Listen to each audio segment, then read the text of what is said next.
development and what you can do if you want to develop a new habit, but it seems challenging for you and you are having some difficulties while you are trying to develop a new habit or get rid of an old habit. So I'm a registered psychotherapist working in Ontario, and every day I'm facing with a lot of clients, patients who want to change their behavior, who want to learn something new, who want to start studying, who want to start going to work out, but anytime they are planning, they keep postponing or getting distracted, and in the sessions we are discussing about neuroscience, why this is happening and how they can help themselves or support themselves when they are trying to make a behavioral change. Habits that have been practiced consistently for months or years have produced structural changes in the brain, and a repeated co-activation of that circuit strengthens the synaptic connections. This means that certain neural pathways are formed in the brain, and as a result of repeated activation of that neural pathways, it can be difficult to learn something new or to create a new pathway. And for instance, according to Hebb's principle, neurons that fire together wire together. Because of these reasons, it can be more challenging to create a new pathway because you need to break the cycle first in order to be able to form a new pathway.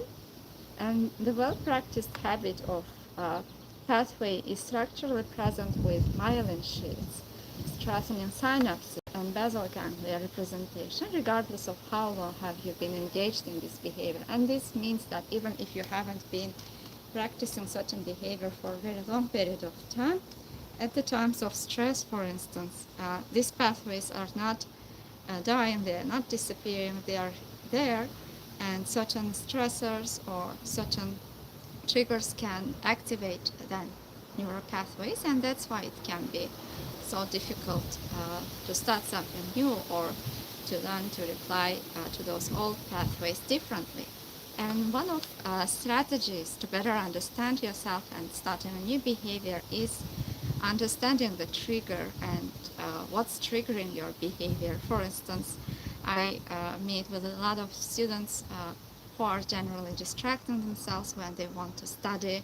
They are starting to overeat, or they are going to sleep, or they are scrolling on social media at times when they want to study, and they are coming with me with these challenges. So when we start working with them, we are trying to understand what's causing the behavior, and sometimes they find that it's a boredom or it's a fear, it's an anxiety, and sometimes we realize that they don't want to be judged, or they are afraid that if they would start to study or do certain things, that this might cause threat to their identity.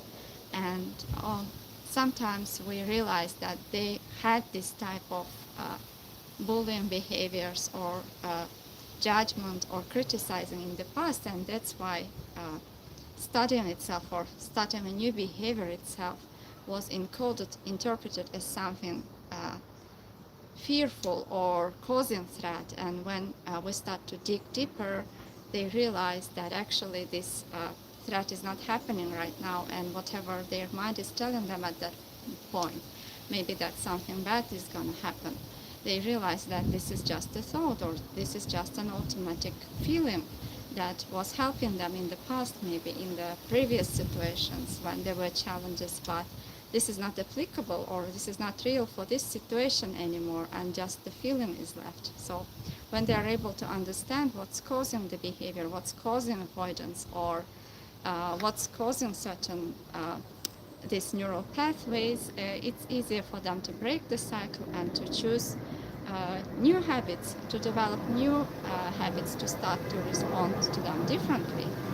And for instance, also anxiety or fear can be causing the behavior. But when you consider it in the long run, like constantly avoiding, procrastinating is not serving you, and in the long run, maybe you are losing some opportunities, or you start to act in ways that are not being useful for you to achieve your goals. And That awareness sometimes becomes a motivation to break the cycle and to start the new behavior. And we are using neuroscience and different approaches from therapies to help the people to develop new skills. And if you are feeling a certain way, and if you are distracting yourself, or if you are oversleeping, overeating, or scrolling on social media, this doesn't mean that you are lazy or you lack discipline. This means that your brain works in a certain way, and understanding how your brain works can help you to understand what might help you to develop new habits.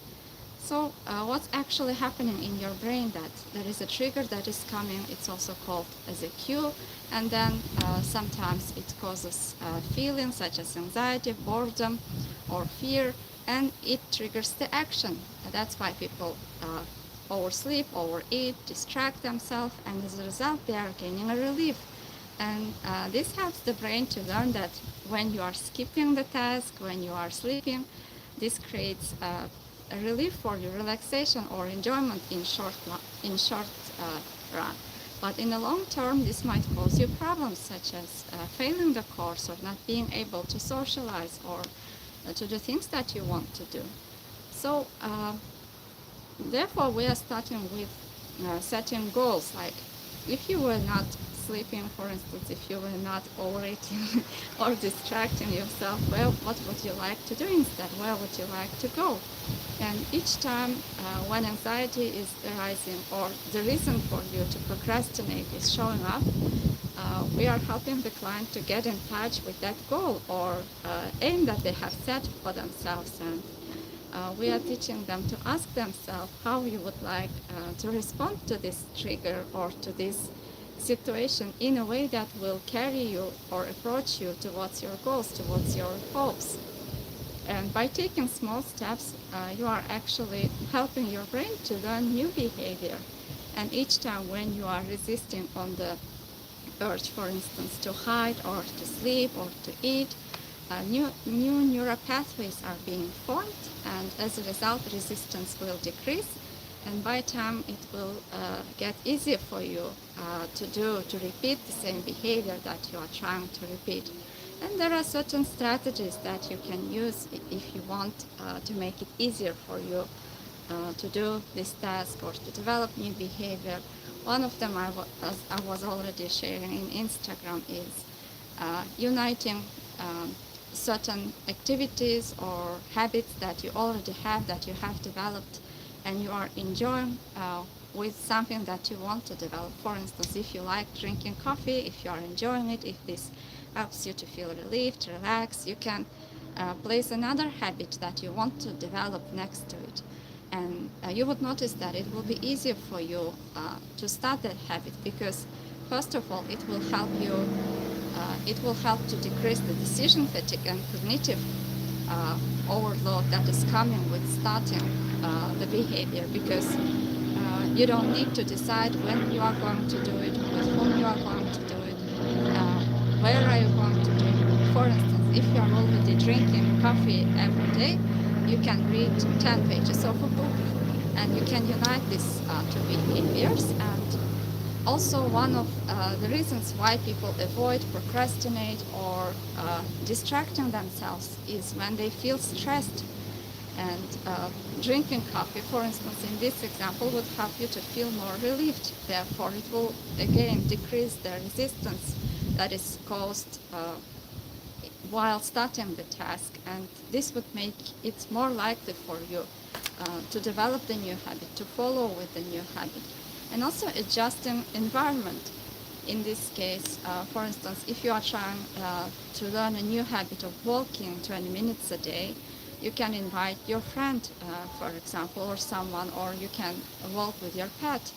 And on one hand, this would decrease stress. On the other hand, it will make it, it will be more enjoyable for you. And if you're inviting a friend, for instance, this would cause you a sense of responsibility. Or if you tell or share it with someone whom you value, it's more likely that you will implement the plan you are trying to implement, because of this social connection, certain chemicals that are being produced in your brain that are again causing you to feel more relieved, less stressed. And therefore, certain strategies included adjusting your environment, using certain strategies that help you to decrease stress, anxiety, noticing thoughts that you have just before going into avoidance behavior or procrastinating, and working with these thoughts and asking yourself, for instance, about exceptions. What was different during times when you were able to follow through your plan, or you wanted to procrastinate, you wanted to avoid or run away, but you didn't? What was different during those times? What helped you to stay there with discomfort and to start a new behavior or to respond differently? What was there about you? Which qualities did you use? Which wisdom did you use? Who was with you? Where were you? And this would help you to give certain cues that you can use for behavioral development in the future to be used for you.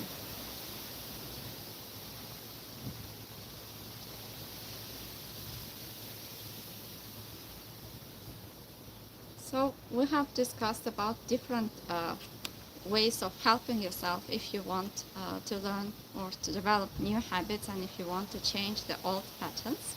We will continue to discuss about it in the further sessions also. I hope this information was useful for you. If you have any further questions, don't hesitate to leave your questions in the comments. Take good care of yourself. Thank you for your time, and see you in the next videos again.